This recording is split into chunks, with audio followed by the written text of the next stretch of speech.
লাইভত মই সৌৰভ গাৰ্গ ৰাজ্যত অচল 108 মৃত্যুঞ্জয় জি এম্বুলেন্স সেৱা আছে আৰু তাৰ পাছতে এটা ৰোগীৰ মাজত হাহাকাৰ নিখা 12 বজাৰ লগে লগে সকলোৱে যিসকল 108 ৰ কৰ্মচাৰী আছিল তেওঁলোকে অনিৰ্দিষ্টকালীন ধৰ্মঘটৰ কাৰ্যসূচী গ্ৰহণ কৰিছে তেওঁলোকে এম্বুলেন্সসমূহ নচলাই হেকাৰণে আটাইতকৈ বেছি যেটা কৰবাত দুৰ্ঘটনা সংঘটিত হয় বা ইমাৰ্জেন্সি যেটা কিবা ৰোগী যাব লগা হয় তেতিয়া প্ৰথমতে ফোন কৰে এই 108 নম্বৰত কিন্তু এতিয়া সেই সেৱা ৰাজ্যত নিখা 12 বজাৰ পিছত অচল হৈ পৰিছে সেই কাৰণে ৰোগীসকলৰ মাজত হাহাকাৰ লাগিছে আৰু এই যে 108 মৃত্যুঞ্জয় সেৱাৰ এম্বুলেন্স সমূহ আছে তেওঁলোকৰ যিসকল কৰ্মচাৰী সকল আছে কৰ্মচাৰী সংস্থাৰ কেইবাটাও দাবী আছে বিভিন্ন সমস্যা আছে তেওঁলোকৰ কাৰণ 2008 চনৰ 6 ডিসেম্বৰত ৰাজ্যত এই মৃত্যুঞ্জয় সেৱা আৰম্ভ কৰা হৈছিল একেবাৰে কম 20 খন এম্বুলেন্সৰ এই সেৱা আৰম্ভ কৰা হৈছিল আৰু কেহতিয়াকৈ প্ৰায় 350 খন এম্বুলেন্স আছিল আৰু লগতে নৌকা যি পানী চলিৰ পৰা এম্বুলেন্সৰ ব্যৱস্থা কৰা হৈছিল ৰাজ্য চৰকাৰৰ ফলৰ পৰা যিবোৰ নৌকা এম্বুলেন্স বুলি কোৱা হয় কিন্তু তাৰ মাজত এই দীৰ্ঘদিনীয়া 2008 চনৰ পৰা যিসকল কৰ্মচাৰীয়ে কাম কৰি আছে তেওঁলোকৰ বিভিন্ন সমস্যা আছিল সেই সমস্যাসমূহলৈ কিন্তু কোনোদিন এই চৰকাৰে গুৰুত্ব প্ৰদান নকৰিলে তেওঁলোকে অভিযোগ উত্থাপন কৰিছে কাৰণ তেওঁলোকে এটা কথা কৈছে যে তেওঁলোকৰ যিবোৰ দাবী আছে সমকামৰ সমমৰ্যাদা নিশ্চিত কৰা তেওঁলোকে সমমৰ্যাদা পোৱা নাছিল চাকৰি নিৰাপত্তা নিশ্চিত কৰা তেওঁলোকৰ কেতিয়া চাকৰি যায় তাৰ কোনো ঠিক নাই হেকাৰণে তেওঁলোকে কৈছিল যে দীৰ্ঘদিনীয়া এটা ইমাৰ্জেন্সি সাৰ্ভিসত আমি কাম কৰি আছো লাগ বুলিলে আমি মানুহৰ কাষত থিয় হওঁ কিন্তু সেইখিনি কৰ্মচাৰীক গুৰুত্ব প্ৰদান নকৰা অভিযোগ উত্থাপন হৈছে হেকাৰণে তেওঁলোকে চাকৰি নিৰাপত্তা বিচাৰিছিল লগতে জৰুৰীকালীন সেৱাৰ কৰ্মচাৰী সন্মানজনক মজুৰি দিয়া তেওঁলোকৰ দৰমহা বহুত কম বুলি তেওঁলোকে অভিযোগ উত্থাপন কৰিছে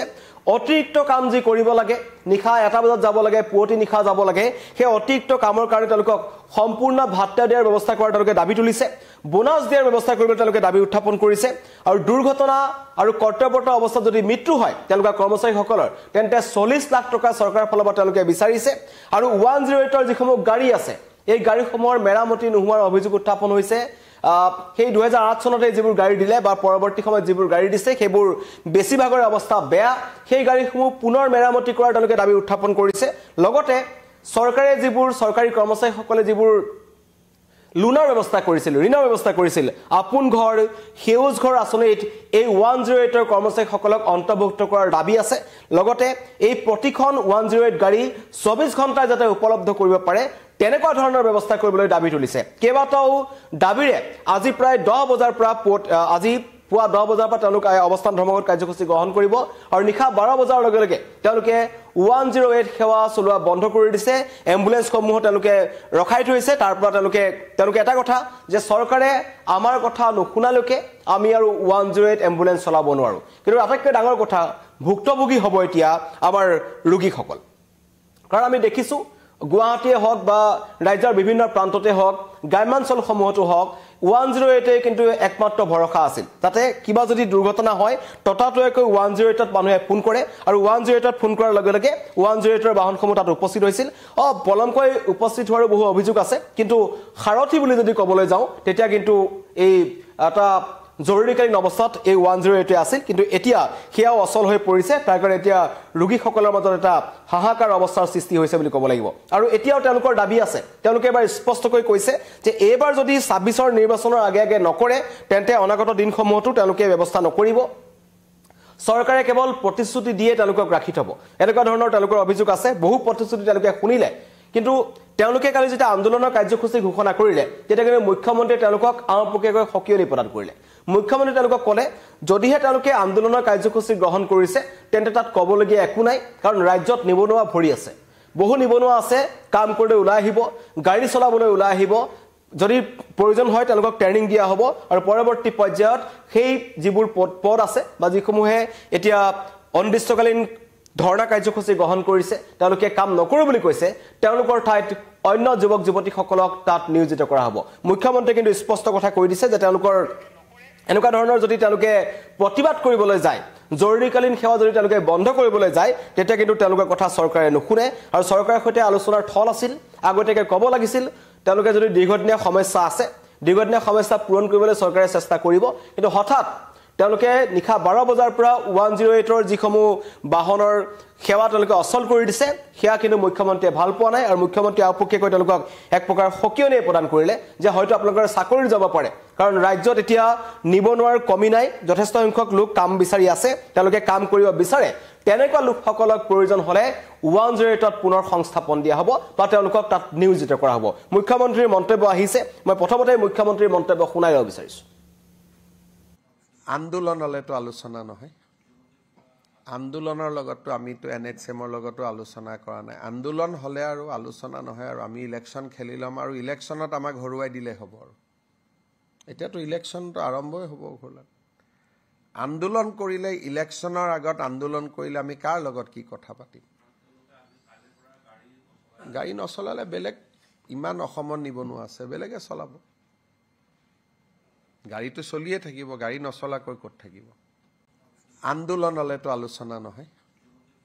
আন্দোলনৰ লগতো আমিতো এনএচএমৰ লগতো আলোচনা কৰা নাই আন্দোলন হলে আৰু আলোচনা নহয় আৰু আমি ইলেকশন খেলি লম আৰু ইলেকশনত আমাক হৰুৱাই দিলে হ'ব আৰু এতিয়াতো ইলেকশনটো আৰম্ভই হ'ব ঘৰলা আন্দোলন কৰিলে ইলেকশনৰ আগত আন্দোলন কৰিলে আমি কাৰ লগত কি কথা পাতিম গাড়ী নচলালে বেলেগ ইমান অসমত নিবনুৱা আছে বেলেগে চলাব গাড়ীটো চলিয়ে থাকিব গাড়ী নচলাকৈ ক'ত থাকিব আন্দোলন মুখ্যমন্ত্ৰীৰ মন্তব্য নিৰ্বাচনৰ আগত তেওঁলোকে প্ৰতিবাদ কৰি কি বুজাব বিচাৰিছে নিৰ্বাচনৰ আগত যদি তেওঁলোকে প্ৰতিবাদ কৰি আমি কেনেকৈ আলোচনা কৰিম মুখ্যমন্ত্ৰীৰ মন্তব্য যদি গাড়ী নচলায় তেন্তে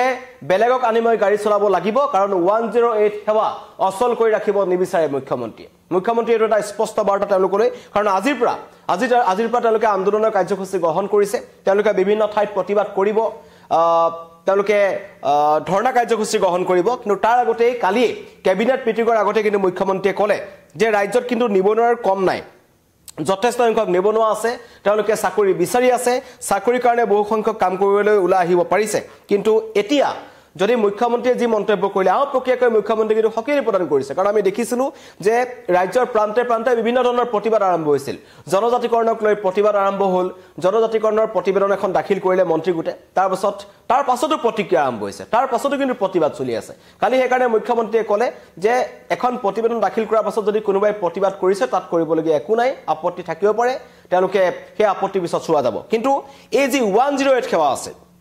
এই কাৰণে কৈ আছো যেটো আমি বুজি পাওঁ সকলো অসমবাসী ৰাইজে বুজি পায় যে 108 মৃত্যুঞ্জয় এম্বুলেন্স সেৱা কিমান এটা গুৰুত্বপূৰ্ণ সেৱা এই সেৱা যদি ৰাজপথত নাথাকে বা আমাৰ আশে-পাশে নাথাকে দুৰ্ঘটনাত যদি কোনোবা পতিত হয় বা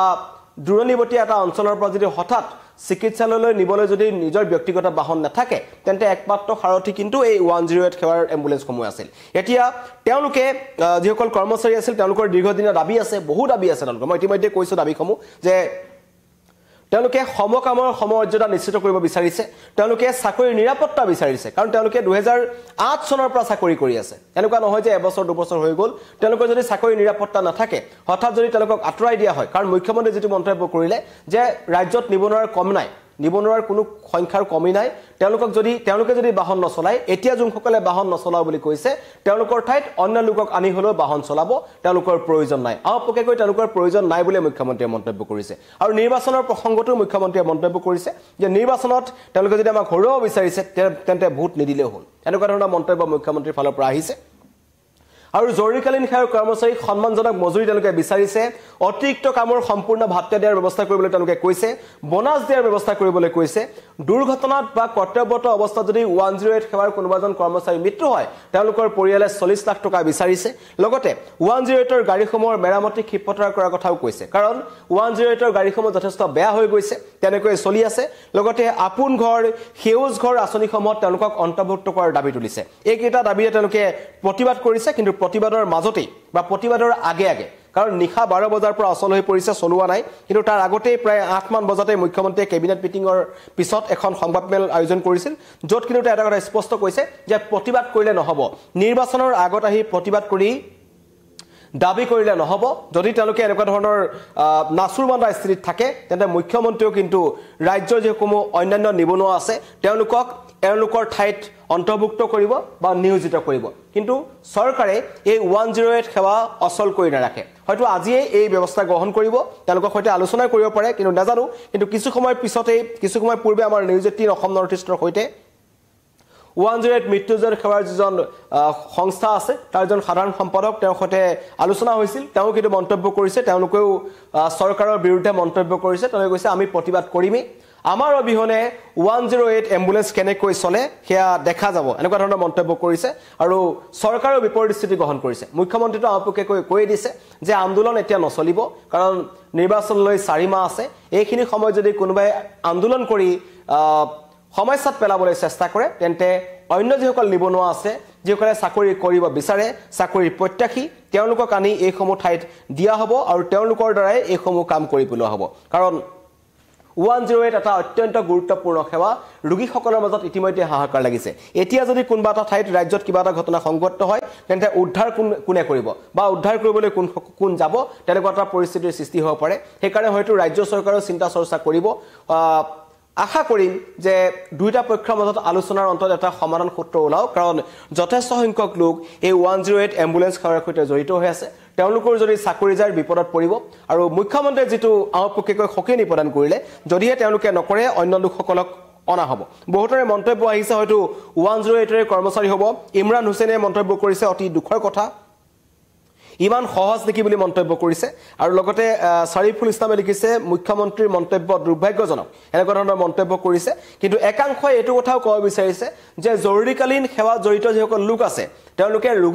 ৰোগীসকলৰ কথা চিন্তা কৰি এনেদৰে 108 সেৱাটো অচল কৰি দিব নালাগিছিল এও মন্তব্য আহিছে কিন্তু দুইটা পক্ষৰে ভিত্তি আছে তেওঁলোকৰ প্ৰতিবাদৰ ভিত্তি আছে বা প্ৰতিবাদ কৰাৰ থল আছে কাৰণ তেওঁলোকে দীৰ্ঘদিনীয়া সমস্যাৰ সমাধানৰ কাৰণে তেওঁলোকে মাত মাতি আহিছিল কিন্তু তেওঁলোকৰ সমস্যাক চৰকাৰে শুনা নাছিল সেইকাৰণে তেওঁলোকে বাধ্যত পৰি এনেকুৱা ধৰণৰ ব্যৱস্থা গ্ৰহণ কৰিবলৈ তেওঁলোকে বাধ্য হৈছে কিন্তু মুখ্যমন্ত্ৰী স্পষ্ট কথা তেওঁলোকে যদি নকৰে তেওঁলোকৰ ঠাইত অন্য লোকত কাম কৰোৱা হ'ব কিন্তু 108 সেৱা কোনো কাৰণত বন্ধ কৰি দিয়া নহয়